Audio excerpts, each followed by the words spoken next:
I'd love to fight for a world title, man. Who's there? Lara. Yeah, guys like that, you know, like that's where I'm aiming for. You know, I want to win a world title, but I got to say, beating a great like Errol Spence tops any world title off for me. Spence just came out here to cash a check or came out for a holiday. It's not true. He came to fight. He was tough. He went 12 rounds and was fighting until the end. Landed a few on Tim at the end. It's just a very well drilled, very determined Tim. Yeah. Okay, Spence is not the fighter he once was. No.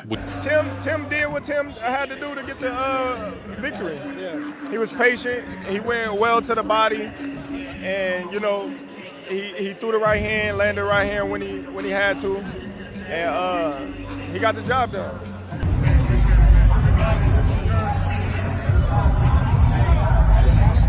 Picture walking back into the spotlight after 3 exhausting years away, flying across the world into enemy territory, believing you were about to reclaim your crown, only to be dragged into a complete nightmare. Errol Spence Jr. arrived in Sydney, Australia, determined to remind everyone that the truth remained one of boxing's most dangerous forces. Instead, he collided with a desperate, fearless Tim Tszyu battling to save everything. What unfolded across 12 savage rounds didn't merely stun the crowd, it Spence have enough activity. I would like to see Spence do well, but Tszyu's a tough guy too. Yeah. Did you know his father at all, Kotze? Yes, I met his father. Yeah, hell of a fighter. Yeah, very tough. Yeah. And then I asked him. I think the son, the father might be tougher. I think the son's a better fighter. Okay. The father's probably tougher though, but I think the son, his moves, he's a better fighter. Okay. All right. Johnny Lewis, what do you think of that? Good performance by Tim. I thought he controlled it and dictated it. I thought he won well. What do you make of Jeff in his corner? Obviously a victory is a great thing. Well, he's a lot better than what he's had in there in the past. What's it like to see this happen, this event, and a victory like this? What's it mean for you to see something like this in Australia? Well, it's breathing fire into our sport, so wonderful. Did you see it as wide as the cards were? Did you see it as wide as the cards were? I never had a doubt that he won. I thought he went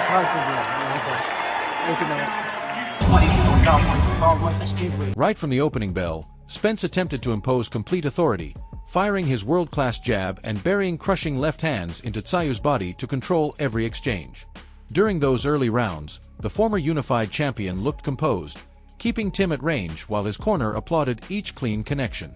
Yet Tszyu remained incredibly disciplined behind a tight guard, calmly stalking forward while waiting for the perfect opportunity.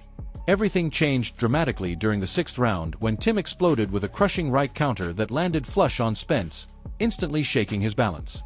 From that exact moment, ring rust and accumulated punishment began taking control. Tim pressed relentlessly, trapping Spence along the ropes and firing heavy combinations through Errol's deteriorating defense. Spence desperately relied upon movement just to survive, even giving away championship rounds believing he still led comfortably on the scorecards. By round 12, Spence looked exhausted, unstable, and repeatedly absorbed sharp power punches near the ropes. Once the final bell sounded, the judges confirmed. That's the first thing he said, was that like I think physicality was the difference, you know. I was starving myself to get to 154, and I feel a big difference at 160. I feel like I just feel much stronger, you know. One of my big things is strength, being able to bully my opponents, and I felt like that's what I did. I was actually a bit in shock. I thought, you know, Errol Spence was a legend again, but how I felt in front of him just felt completely different. At what stage did you get him? But then again, he knows how to bounce back. But again, he was on survival half the time. He was running around. I was touching him up to the body. I think that was a big difference. Every time I hit him straight right to the body, he was going, you know, and sort of like me and him are the only ones that can hear that. And his body shots, they weren't landing. I was sort of catching. I was very well aware of it. My thing was to catch, shoot. That's what we practiced for the first 3 rounds.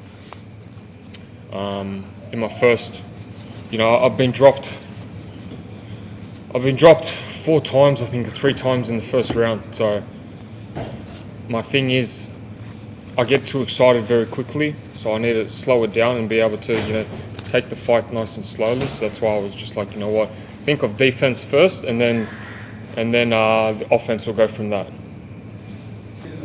No, I think I can do better. I think I need to let my hands go a bit more. I could have. I felt like I could have stopped him. I felt like it was there for the taking. But look, I'm pretty happy with beating a legend, Errol Spence, in one of the biggest fights of Australian boxing history. It's pretty cool. I don't think it's sunk in yet. As the official verdict echoed around the packed arena, legendary boxing figures broadcasting the event reacted with complete disbelief. Bill Haney witnessed those championship rounds unravel live, immediately identifying a huge strategic... Steps out to the outside with 13 seconds. Tim Tszyu stalking with the last 10 seconds, As an Australian, he's going to give it all he can for the last 10 seconds. Let's look for something big. Australia's on their feet, and I think that they have a winner tonight.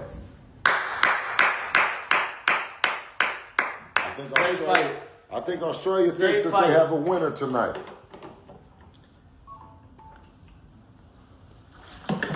That was a great fight. What do you think, Dad? That was a great fight? I love another night of boxing. That was a great fight to me. You see that I think the Australians is happy. They look like that their win, that they won tonight. Yes. They're happy with their guy. They said 7-5 Spence. 8-4 Tim Tszyu. We have a lot of mixed emotions in the chat, so we're gonna see. And obviously we give that round to Tim Tszyu, correct? Yes. So according to the Haney scorecards, we have it 116-112 in favor of Tim Tszyu. 116-112 in favor of Tim Tszyu. Somebody said a draw. Somebody said Tim Tszyu won. Somebody said Errol Spence won. It's a lot of mixed emotions, like I said. Yeah, somebody said it might be a draw too. It might be a draw. If it's a draw, would you like to see a rematch? If it's a draw, you would almost have to give a rematch, right? Yes.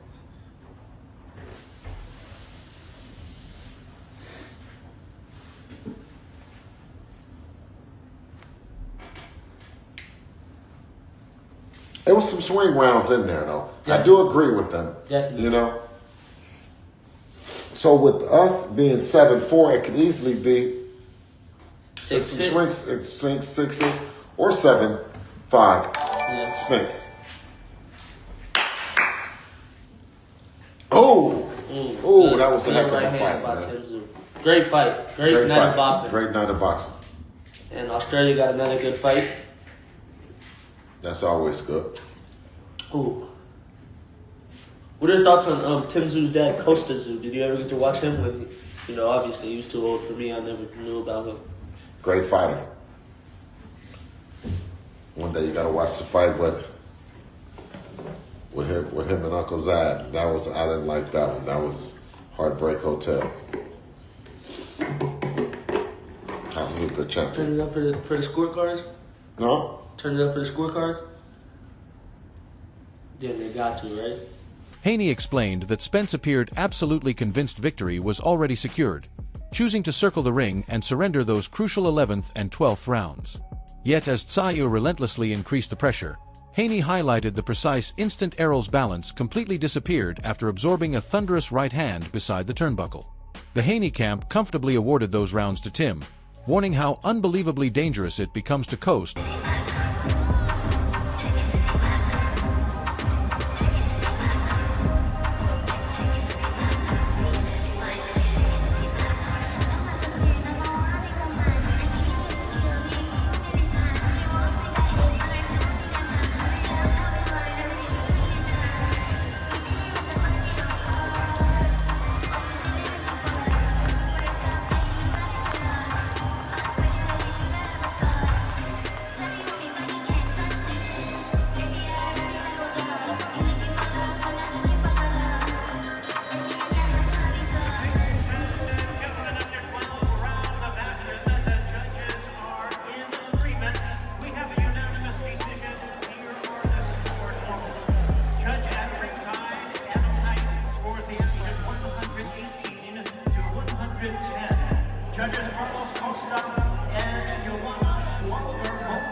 Adding even greater intrigue to the spectacle was Terence Crawford sitting ringside in the front row.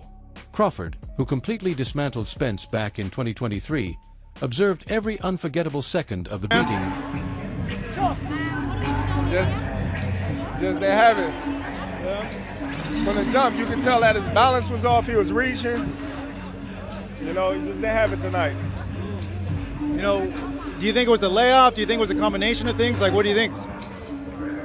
Probably all of it. All of it? Yeah. He didn't take the punches well. He was slow. Like, you could just tell that Tim was more fresher. Was it hard for you to watch? Kinda. You know, I really wanted him to do real well. He did what he had to do to finish the fight, though. You know. Hopefully he comes over here. On Errol! All the best, Errol. You're a legend, mate. Tim did what Tim had to do to get the victory. Yeah. He was patient. He went well to the body, and you know, he threw the right hand, landed the right hand when he had to, and he got the job done. Please rewind. 7. Ladies and gentlemen, after 12 unforgettable rounds of battle, the judges have reached a unanimous decision. Here are the official scorecards. One judge scores the contest 118 to 110. The remaining 2 judges both score it 117 to 111. Watching Errol completely outboxed and outworked by an aggressive younger warrior sparked immediate conversations throughout boxing. Yeah, I could feel it. When I was hitting him in the body, I could feel him like really slowing down. And I remember the face he had during Crawford, and he had the same face. It was like bruised up, and his eyes were swollen. His nose was busted from round 2. The straight right was really landing. I was trying to mix it up from head body. I was trying to just get rid of his front hand and his jab, just one of his biggest keys. And whenever he come in for the body, he was sort of, his head's here, so that's why I wanted to land a nice uppercut. I feel like I had fast twitch muscles. He's throws more punches and sort of at that same one rhythm at all times. And that's what he's been great at to break people down. But I was able to just beat him with speed. He's a legend of the game. I just asked him, I go, what's one tip that you would give? He goes, stay patient. He goes, when you're not rushing in, you're very dangerous. When you wait, you're a very good counterpuncher. And you've got very, very fast hands. Very reactive. So I think that's what made me win the fight. Even watching Errol in the previous fights, he's very, again, one-dimensional. He sort of doesn't have that. But I was watching Benavidez. You know, I watched him against Ramirez, and Ramirez is the same. He throws a lot of punches, but then Benavidez, what he does was he was able to control it, be able to block it, use his front hand, front guard, strong guard, and then let go with crazy combinations. Sort of trying to get that. But me watching it, I'm like, something was wrong with it. Something was wrong with it. And not saying he probably did, but he didn't, or he did, but me, probably needed the money. Sources inside boxing admitted watching Errol slowly unravel from the front row resembled the closing chapter of an unforgettable era, leaving supporters questioning whether Crawford's clinical masterclass years earlier had permanently weakened Spence's legendary durability. Moments after the final bell inside the ring, an emotional Tim Tszyu delivered a surprising confession that instantly silenced everyone. During his post-fight interview, Tim revealed he spent countless sleepless nights preparing, genuinely believing he might be overwhelmed against a living legend. Yet guided by I think fit matters. It has to be the right trainer with the right fighter, and not necessarily always the greater trainer is the greater fit for said fighter. Some trainers are specialists, Kenny, with you. Okay, so he mentioned, would Manny have been the same without Freddie? No, that was a match made in heaven. Freddie Roach was an all-offense fighter. That's why guys like Roger Mayweather, Pernell Whitaker, they would have their way with Freddie in sparring because they were much better defensive fighters, long-range fighters. But one thing Freddie could do was he was a tough mofo that would let his hands go and knew how to let his hands go. Punch and combination. He just wasn't able to get out of the way of enough. So you give him a pupil like Pacquiao, who's going to be at his best, throwing a lot of punches, throwing a lot of combinations, being offensive-minded. It's just he has the kind of athletic talent with his foot speed, his hand speed that Freddie wasn't blessed with. Right. So he can take what Freddie brings to the table, add it in with his own natural talent, and go to a whole other level. Right. Bomac with Richard Torres, it's not a great fit. Bomac with Lester Martinez makes sense. Bomac with Tiger Johnson makes sense. These are guys that can circle the ring, fight at longer distances than a 6'1" heavyweight who's got to crowd you and pressure you. Richard Torres would have been better with Kenny Porter, for example, because Kenny taught Sean that kind of style. So Bomac is a great trainer. Chris Eubank Jr. had some strong performances under Bomac because he's more of a long-range kind of guy, like Bud Crawford, like Martinez, like Tiger, like a Jamel Herring. He got Jamel Herring to use his distance a lot better, but he wasn't the right fit for someone like Richard Torres. Richard Torres' father was probably a better fit for Richard Torres than Bomac was. What makes a great trainer is more times than not, their imprint, regardless of fighter, has a positive impact, but not even the best trainers. Emmanuel Stewart made Jermaine Taylor worse. Jermaine Taylor was better under Pat Burns. Is Pat Burns a better trainer than Emmanuel Stewart? Absolutely not. But was he a better trainer for Jermaine Taylor? Yes, he was. So it's all about fit. But the best trainers, they have a good conversion rate. Robert Garcia, Nacho Beristain, Emmanuel Stewart, Bomac, all these guys, they tend to make you better. I'm going to stick to it because I'm an Australian. You know, so I'm always going to. I come from a land down under, mate. I'm always going to back the Australian, and I think the weight is probably going to be in Tim's favour. He looks good. He looks fresh. I don't see any gauntness. I don't see much cheekbone. That's a real factor when someone's weighing in is how much of their cheekbone you can see. You know, he looks more Australian than Russian. You know, they got the people tell me you could cross for Russian because of these cheekbones I got. I get asked all the time, "Are you from Russia?" I've been asked that, and I'm not joking, 100 times in my life, easy 100 times. But yeah, I didn't see it on Tim. He looked really good. He looked like he has a pretty full face. His complexion looked really healthy, and as did Errol. They both looked really good. A phenomenal performance. Really, like, a lot of it was unexpected. I felt that, like, just the way the fight went, everyone apart from Paulie Malignaggi was saying the longer the fight goes, the more it favours Spence. He's going to pull away, he's going to be too crafty, he's going to be too slick. Yeah. It was more of a dogfight, more of a battle in the trenches, I felt. And even then, if the fight had gone that way, you asked me this yesterday, I thought, I don't know how much is left in Tim's chin and his body. But he came through. He pulled through. I was really impressed with the way that he fought, with how he basically almost nullified everything Spence was trying to do. Spence went to the body. Spence tried to fight in close. Spence tried to fight at range. No luck anywhere. Yeah. Super impressive, career-saving, career-changing win from Tim Tszyu. Yeah, I thought that was the thing too. When Spence come in and wanted to fight on the inside, I think he was surprised at Tim's defence on the inside. Yeah, he landed some body shots. He probably landed double the body shots Tim Tszyu landed. But when he was in close, I don't think he could be as effective or damage Tim Tszyu in the way he thought. And then, you know, that's when he started moving and impressive performance from Tim Tszyu. Yeah, absolutely. And